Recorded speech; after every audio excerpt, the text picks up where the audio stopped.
It's good to see me, isn't it? No need to answer. That was rhetorical. It's been a minute, but it's time for another mini review. This time it's of Wicked. Now, funnily enough, a little backstory to this. Back in 2020, it was the very end of February. I actually saw this then. So I've seen the show twice. This is not my first time seeing Wicked. But in 2020, it was. I meant to go see it back when it was first a thing, and it just, one reason or another, didn't happen. Life went by, time passed, and had a daughter. And around 2020, I knew she was old enough to go to a theater and sit and behave and, act accordingly. And I knew she would be old enough to remember it. I also knew, I didn't know much about what's the story of Wicked, but everyone kept saying, "Oh, this is such a good show for little girls. This is a girl show. It's a girly show." And I thought, "Hey, what am I going to take her to?" Because we did Lion King, you know. It's not that she doesn't like Disney because she was obsessed with Frozen when that came out. She was the perfect because she was a toddler. But I was like, right, what's a step away from Disney until we get to full fledged adult stuff? So I was like, Wicked's a safe one. And I actually did a recording of myself because I was like, oh, I know, I'm going to go to the theater once a year and I'll do YouTube reviews because why not? I don't see a whole lot of that. Well, as we all know, in March of 2020, in the United States anyway, our world got turned upside down. It was finally our turn to acknowledge the elephant in the room, which was the pandemic. So even though I had recorded that, I was like, well, who knows if theater will ever come back? So I kind of abandoned the whole idea. But went and saw it again last weekend. It's November of 23. This is so, and it's funny. I pulled my playbill out from the last time and I compared. It is the same tour. There's a lot of the same names, not like the principal characters, um, but the ensemble and even the dance captains and stuff like that. A lot of uh, layover, which is good because when COVID happened, I did think about all the shows that were on tour because they talked about Broadway. They talked about the shows that were not going to come back. And I thought about anyone who was touring. It's like, oh, they had a contract. What happened to the people that were on tour? Did they just have to hit the reset button? Were tours completely abandoned, and so you just found new work once it was safe to go to the theater and da da da da. So fun little side story. So now I'm going to do the review that I would have done back in February or March of 2020, but it's good to see the show twice. I remembered a lot of it, but I also bought the soundtrack afterwards, so I became more familiar between February of 2020 and now November of 23. So here are my spoilery thoughts on a 20-year-old IP. So if you haven't seen Wicked and you don't want to know what happens, I won't do spoilers right away. I'll just uh, give some general things. But if you want to know nothing, get out now. Um, but I am going to get into super spoiler things, but in a minute. First things first. So when I saw this the first time, again, I knew the basic premise that it's a prequel to All Things Wizard of Oz, in that classic early 2000s kind of way where we take a well-known villain and give him an origin story and kind of a anti-hero redemption arc kind of thing. And I knew that the Wicked Witch of the West and Glinda were going to be framed as, oh, they were friends in the past. And I was like, like Smallville, which I did watch. So I thought it was going to be like that. I knew the song Popular. That song is huge. So, but out of context, I'm like, I don't know what this has to do with that show. Like, if that's all you hear, it's not clear what that means. And that it was good for girls, that it's geared toward girls. That's like the targeted demographic. So that's like all I knew. And it's funny that the overall concept is, oh, this is how the Wicked Witch became wicked. Okay, that's like its one sentence description. And I was like, oh, again, the original show came out in 2003, around the same time that the prequels were going on about how Darth Vader became Darth Vader in the movies. We've done this. We've done this a lot, like how did Maleficent become Maleficent? And, this is very popular in medium. And I can't believe no one's thought to do this sooner. Now, I know it's based on a book, so I want to talk about that first. When we went to the show in 2020, at intermission, went up to the merch cart, and I was so proud of my daughter. She could have picked out anything, and she decided to go for the book. Now, the person selling the merch was all like, "Now, this is not the musical." And I was like, well, I know it's an adaptation. I'm not stupid. And they're like, no, this is nothing like the musical. Nothing like it. And he was really trying to convince me not to buy it. And I'm like, look, I don't think she's really going to read this thing because she was a third grader at the time. I'll read it first. And if I don't approve, I'll say, let's wait until you're a little bit older so you can understand the adult, because I knew it was an adult book. That wasn't lost to me. This is as far as I've gotten. Just that. This book is so boring. So I want to ask if any of you are a huge fan of the musical and you did the same thing of like, well, now I got to get the book. Did you finish this book? Because it is boring. I don't like that. I mean, I'm only one chapter in. We're spending an awful lot of time with the parents, and so Elphaba's there, but she's a toddler, and I don't care about the mom. I'm sorry. I think it's weird to sell the book. I know it's based on this book, but what I've read, and I've read people's reviews, and I have read some comments, and people try to describe how it's different, and I know it's different. So if you don't know this, I'll just pass this along, that it was passed to me. Even though they have adopted the musical's cover art, and on the inside, we have all these wonderful pictures. Let me find the good one. They've decided, where is it? It's like, okay, it's almost like the book wants to tell you, look, it's the musical. It's not the musical. I want to know if this is worth. I bought this in 2020. It's 2023. I have not finished this. I keep taking it to the beach, going, I'm going to read this, and then I don't. Have you read this book? Have you finished it? Is it worth pursuing? I would love to know someone who's actually read the actual book. So this is not a companion piece that takes the musical and flushes that out in book form. I know this is the book that the show is based on, and I know it's different. And some people have labeled it problematic and misogynist and blah, blah. Maybe that's all true. I was hoping it was going to be like the Hunger Games, like book one, where how you're in Katniss's head the whole time, if you're familiar with that book. Only it would be Elphaba, but people have said that we're never in Elphaba's head, that it's always told through other people. That makes me a little less interested. But if you think it's worth finishing, if you've read it, comment below. Yes, finish it, or no, I'm going to save you. Don't read the book. So that was a weird experience. Now, it's a different medium. No matter what you do, you have to translate it for the medium in which you're presenting the material. So I am not going to, this is not a compare and contrast of, does it match the book? Does it honor the book? Blah, blah, blah. Stephen Schwartz, who wrote this thing, was very, very smart to go, I know a moneymaker when I see it.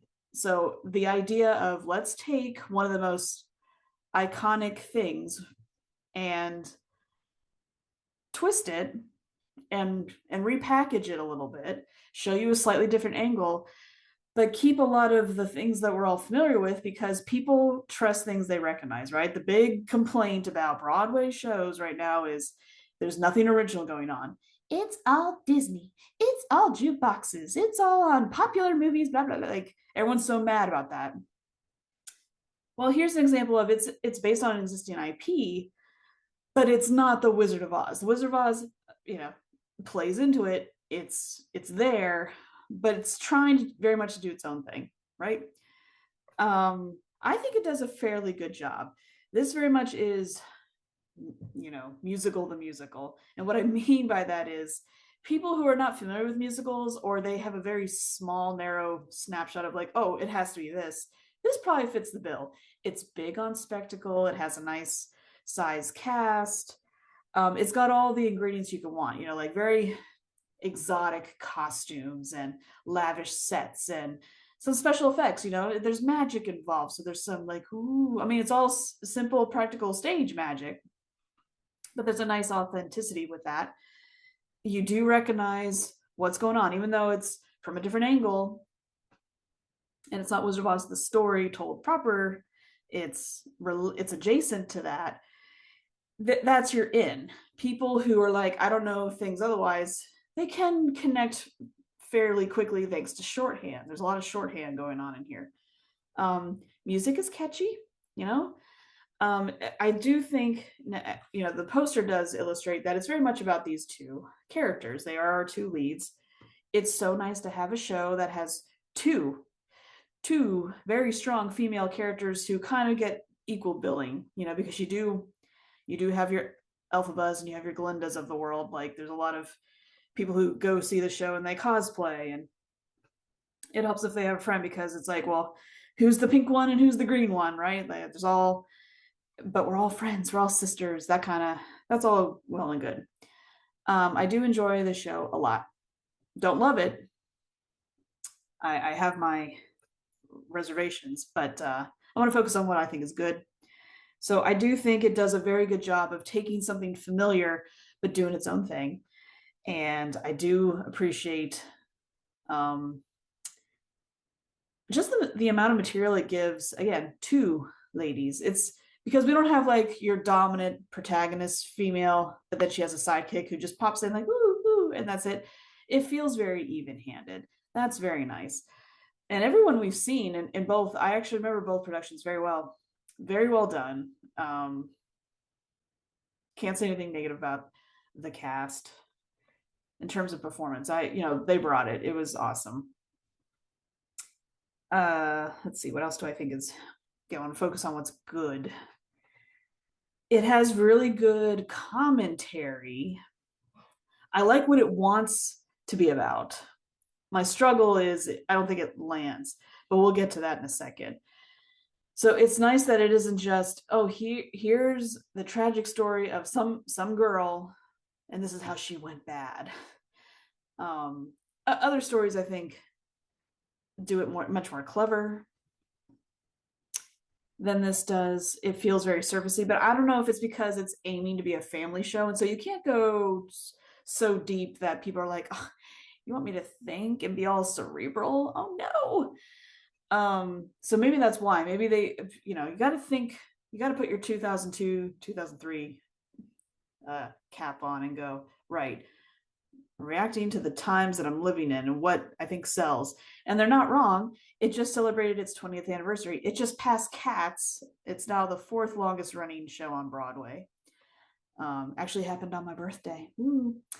So this is not like, oh, a thing that came and went. It resonates, right? There's some good messaging in there. There's very good messaging in there. I do like that it celebrates women being friends. Even if there's some conflict, it ends with them supporting each other. That's all well and good. It's always good to have a main character who has been othered for superficial reasons, and we're supposed to root for them. So you don't watch this going, oh yeah, this is how she became the bad guy, and so yes, down with the bad guy. As most villains, we tend to stand with them, right? Like, think of Disney movies. We love our Disney villains, right? They have their own merch, they have their own store, they're all getting their own origin movies. Just Wicked was not the first, it was certainly one of the first big ones. All this is really good. It doesn't change the fact that I do have problems with certain things about the book of this musical, as it were. All right, so I'll get into that, and this is where we get into more spoiler things, because it's plot stuff that I don't like about this show. Okay, it's interesting that this is called Wicked. Now, again, I don't know if the book does it better. I don't know if it's like, oh well, if you read the book, you'll see that it hits these points better. I'm not here for the book. Okay. If the book is better or if it explains something because the musical doesn't have time, then we don't need to waste time talking about that. Okay. Um, what I like about this show is Elphaba's not actually wicked. She is the victim of propaganda. It serves the other certain characters, mostly other characters in the show, to throw her under the bus and be like, what's wrong with society is this person. She is so wicked. Why? She doesn't think like us. She doesn't conform, all that stuff. That's very, very good idea for a show. But I thought there was going to be a twist. I thought she would become wicked. She does not. It took watching the second time for me to really pay attention to this. I'm like, okay, so Elphaba's born green and is immediately ostracized. We go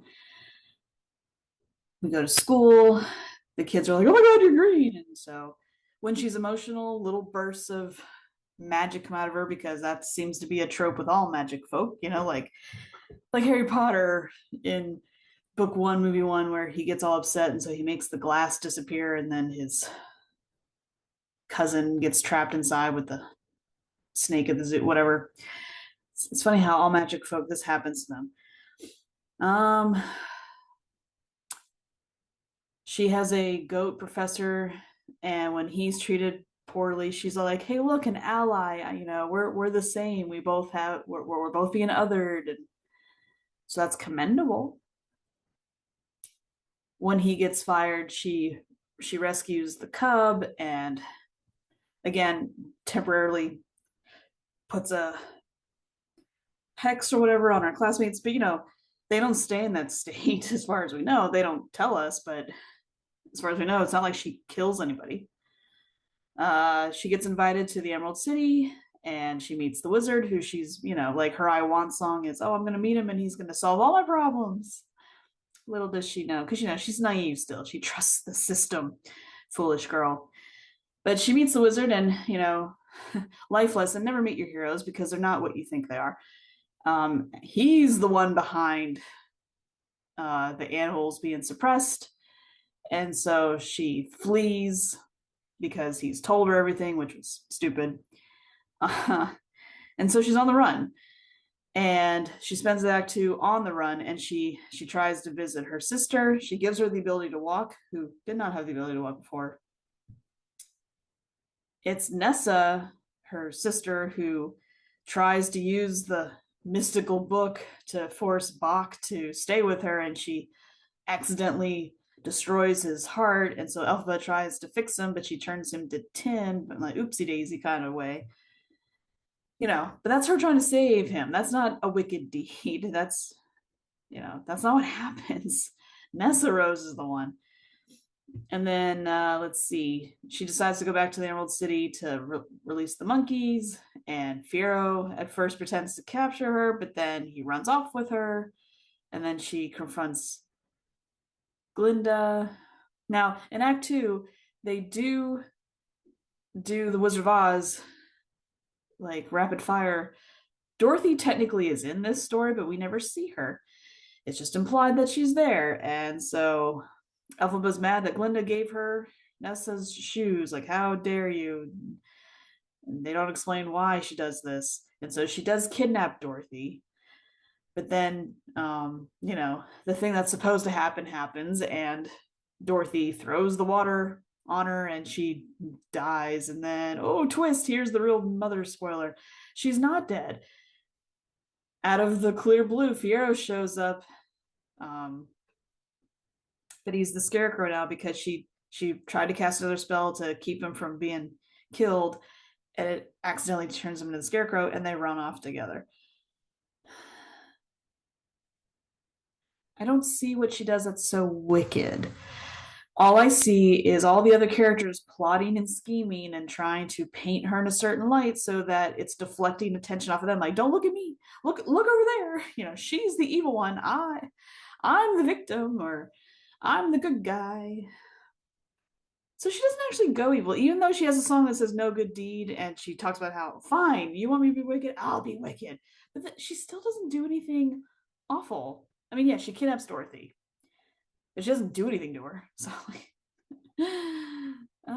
okay, it's so she does not. And I just think it would have been fun if we had more of like a Breaking Bad thing where she didn't mean to be bad, but circumstances work it out. And so that when she goes bad, it's not that we're condoning it, we just understand it. And so we empathize with her. But that's not the story they give you. And the story that they do give us is told to us really fast.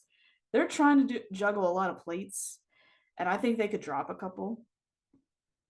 My other big gripe with this show, from a book standpoint, again, I love the visuals, I love the music. I don't want it to seem like I'm shitting all over this because I'm not. Uh, I really hate Fiyero. I don't know why he's here. Now, don't say he's in the book. I mean, don't care. Um, his involvement in the show makes no sense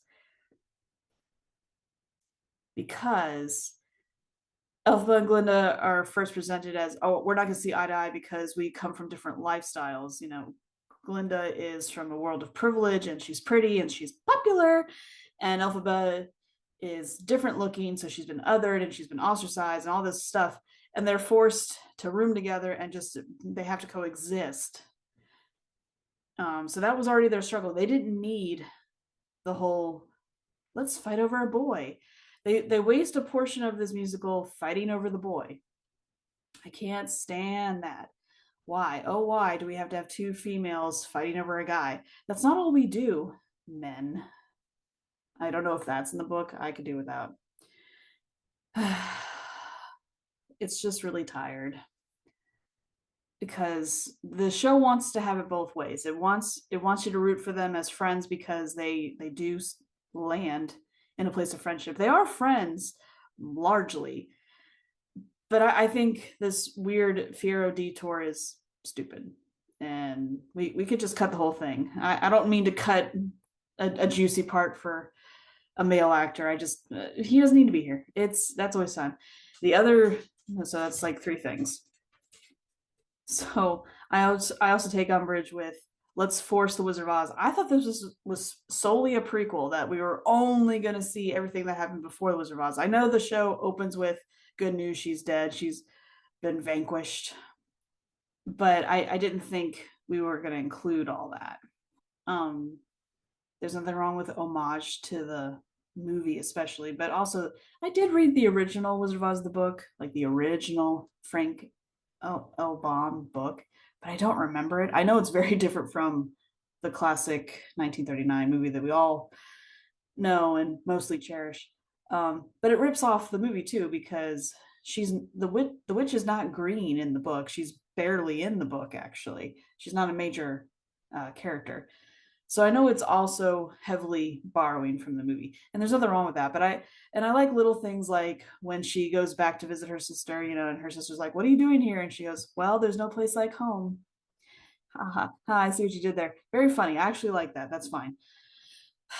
But this whole, oh, here's a little lion cub, and they're torturing him, and she frees him, and they want to say he's a coward now because she didn't let him fight his own battles. Really? I mean, that's weak sauce. And I like that she turns Bach into tin, so he becomes the Tin Man. I know he was in pain and trauma, so maybe he doesn't remember the events of what happened, but it's funny that he's also part of this idea of he's going to spin a story to make her the bad guy. He doesn't like Nessa Rose. Why doesn't he throw her under the bus? They don't explain why. Maybe he can't, but they don't tell us why. He just turns on Elphaba. So, but they're like, well, no, look, now we have the Tin Man in here. Woo! And Fiyero becoming the Scarecrow is really stupid. This is really stupid. Why?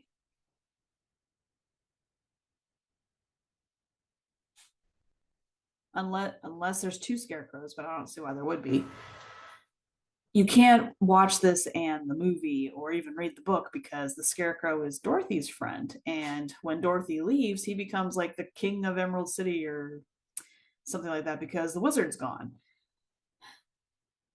It's okay if they're like, this is an alternate universe, like how the new Star Trek movies don't care about old Star Trek's canon. This is an alternate canon or something like that.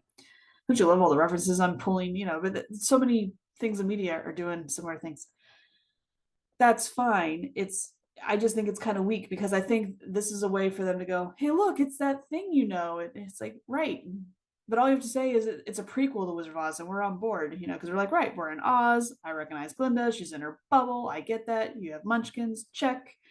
You have the Emerald City, check. The Wizard's here. Okay, check. Like, we don't need all that. I don't care for how they're inserting the major characters from Wizard of Oz, the story, into this story. We don't need the Lion, the Tin Man, and the Scarecrow. We just don't need them here. I don't know why they're here. I think this is stupid. I would just like cut that whole thing. So yeah, those are my big ones. I don't like the two girls fighting over a boy. Tired, tired, tired. I don't like the really poorly insert of Wizard of Oz Easter eggs or cameos, whatever you want to call all these inserts. Ugh. Now, I can't completely crap all over the book of this musical. There's a lot of good things going on because I like how they use the words wicked and good and synonyms for all that. So it does a good job. It doesn't flip the script. Like as the musical unfolded the first time I watched it, I was like, oh, I see what they're gonna do. Elphaba is actually the good one, and maybe Glinda will be the bad one. So they're flipping what that is like. Oh, the pretty popular girl is like Regina George. She's pure evil. And the girl that looks ugly on the outside is really a swan. She's the good one. They don't really do that, which actually is better, but that's where I thought they were gonna go. Um, but how if you really listen to the script, like now I know those songs better than the spoken parts of this show. Um, I do like how they use the words good and evil and wicked, and there's a lot of metaphor, there's a lot of foreshadowing, and not just with this. I did pick up on this the second time. Well, no, I had to listen to the soundtrack. It was listening to the sound, like saw it in 2020, bought the soundtrack, listened to it like crazy just to kind of get more familiar. And it wasn't until then that when I was listening to Dancing Through Life that I picked up on the whole, oh, Fiyero talks about being brainless and thoughtless, and I'm like, oh, okay, foreshadowing. He's gonna be the Scarecrow later. Big fucking whoop. I don't care. Like that's not as clever as um Glinda constantly going out of the goodness of my heart, or I'm doing this for good, or it's for your own good. Oh, I'm so good. Is aren't I good? The other thing that's kind of fun, it annoyed me the first time I watched it, but I paid closer attention the second time.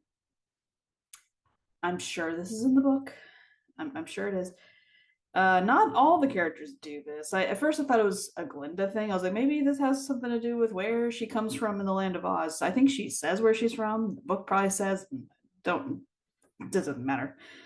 But all these merging words together, like this was a thing 10, maybe 15 years ago where we would say chillax or guesstimate, like we're taking two words that are kind of similar and we stick them and make one word. So she does that a lot. Like, well, not her. Madame Morrible actually does a lot too. I didn't notice until the second time I watched it, but like how they say rejoicify and swinkified and proudliest, and like I don't know what this means. I don't know if is it a social thing because Elphaba doesn't do it, but is this another way to show how she's different from other Ozians?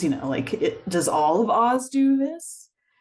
Because at first I thought, oh, it's just a cutesy thing with Glinda, but she's not the only one who does it. Fiyero does a little bit, and Madame Morrible does it a lot too. I don't think the wizard does. I'm not sure. There's certain things, word choice in a lot of places, very, very good. I do like that about the book of this show, whether it's lifted from the novel or not. Again, not here to do a compare and contrast. Don't care about that.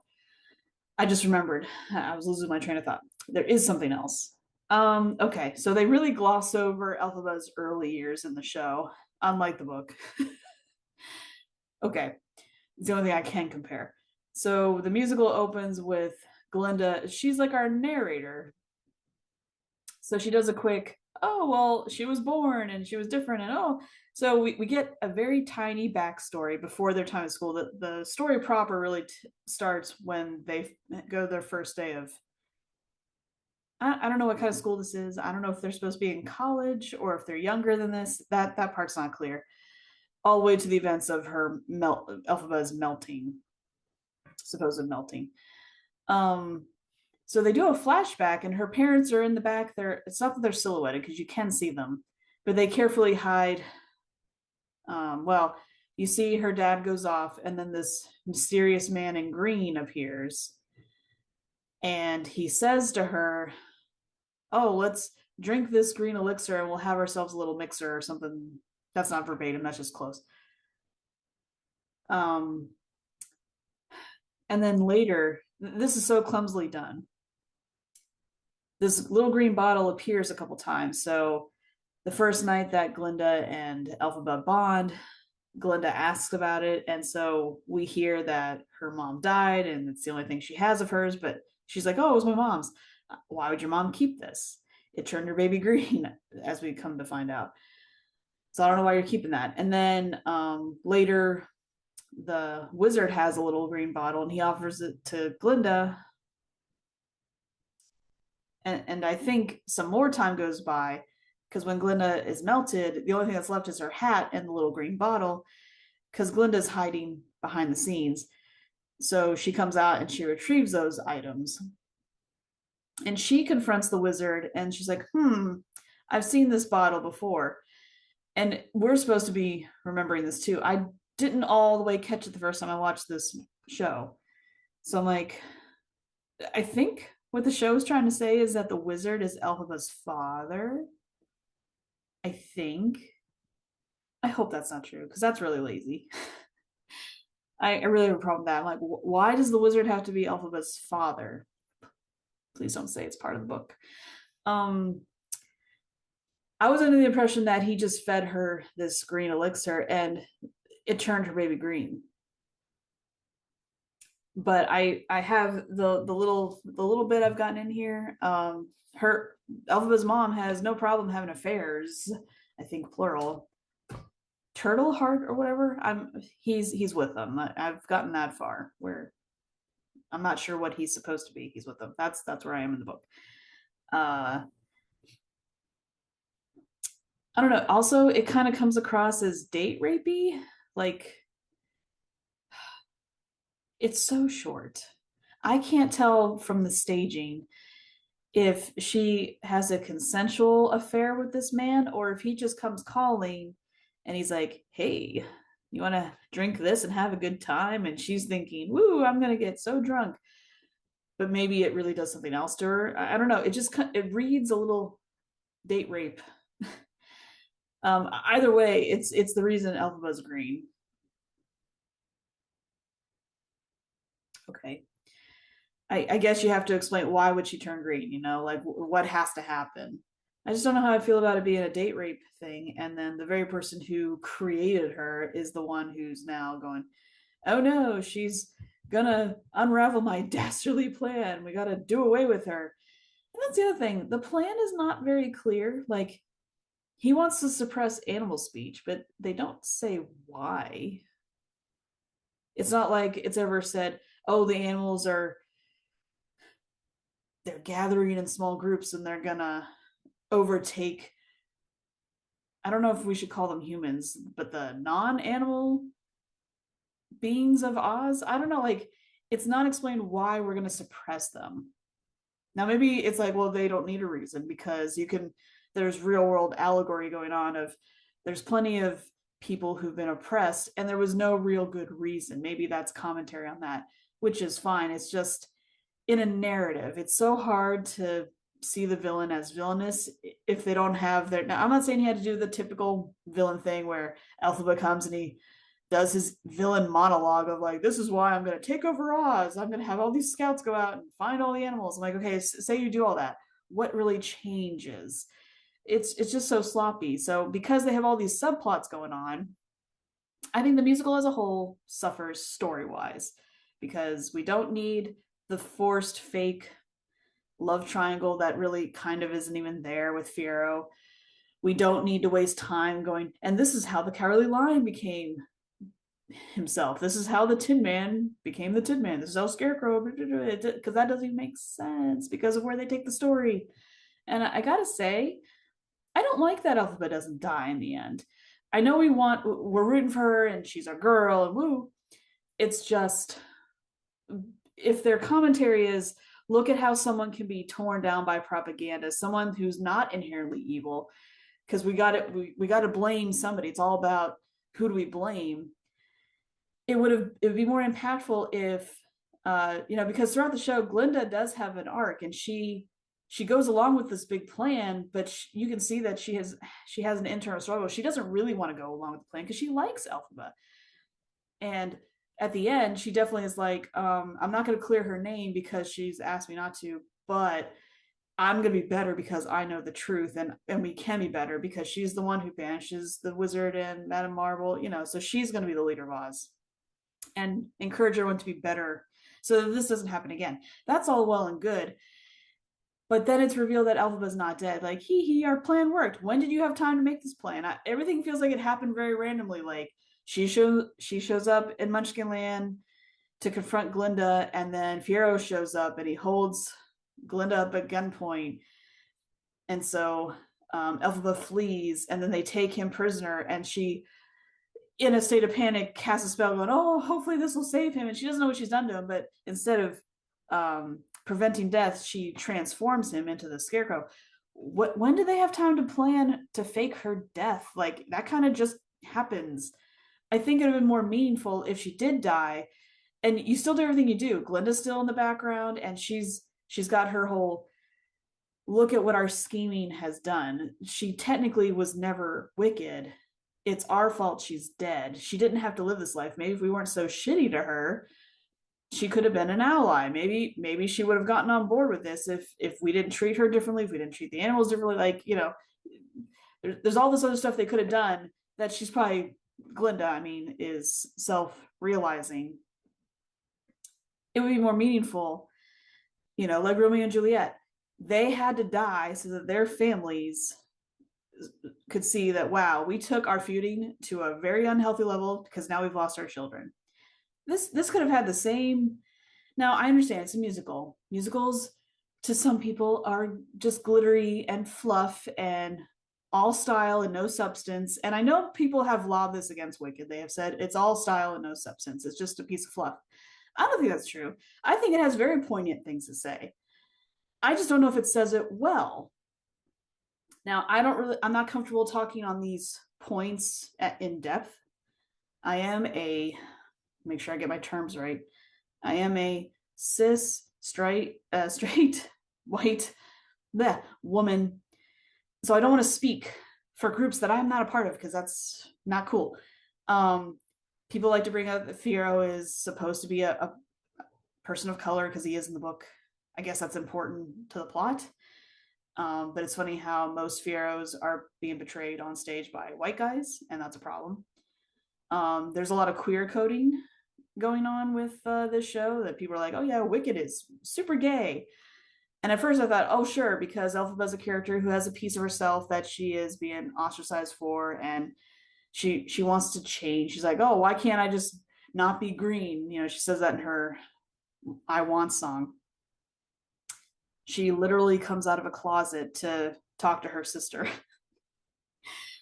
I don't know if this is on purpose or not. Is it just coding? All subconscious, or did they know what they were doing?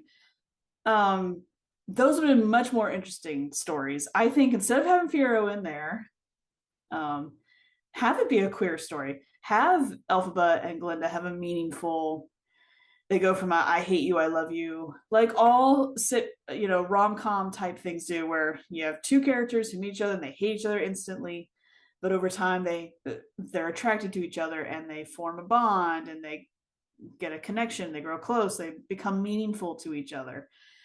And maybe they're the two that run off at the end. There is no fear. Like maybe they fake her death and then it's revealed that Glinda turns around and runs away with her. They're like, right, we're too good for Oz. Screw them. I'd watch the hell out of that. I think that'd be way more interesting. Again, maybe it's not there, but I feel like I've heard other people talk about this. Maybe it's just open to interpretation, like all art is. I don't know. If that's all supposed to be there, it'd be great if they could just put it there. It is a 20-year-old property. 2022 or 2022 2002 2003 timeframe, very different time period. And what I think is the upside to live theater is because it's a living, breathing thing, you can, and even if you fight it, you do change things over time. All things get tweaked over time. It's hard for something to be frozen in its current, original state. As much as I love Phantom, the Phantom I saw on almost closing night is not the same Phantom from 1988, 1986, whenever you decide its life began. So in a way, shows are always evolving. So if you're going to keep the show open, because it just celebrated 20 years, evolve with it, because people are reading stuff into it, or they don't want token wokeism, if that's a word. If it's there,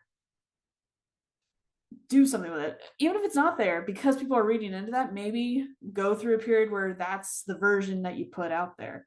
It's just a thought. I think it would improve the story.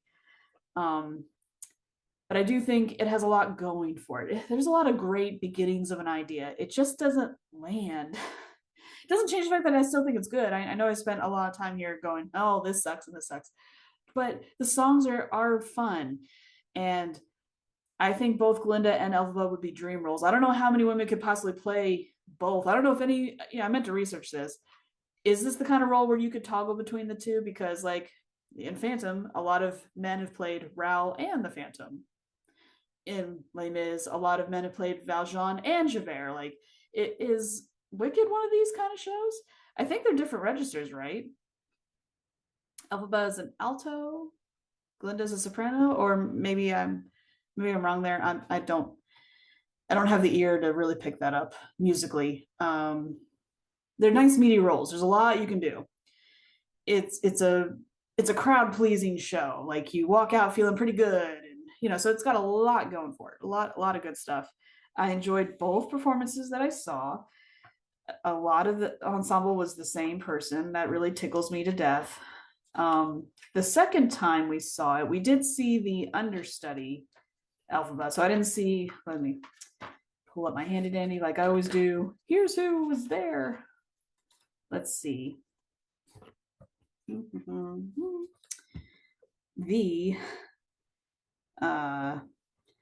The main Elphaba currently, as posted in here, is Olivia Valley.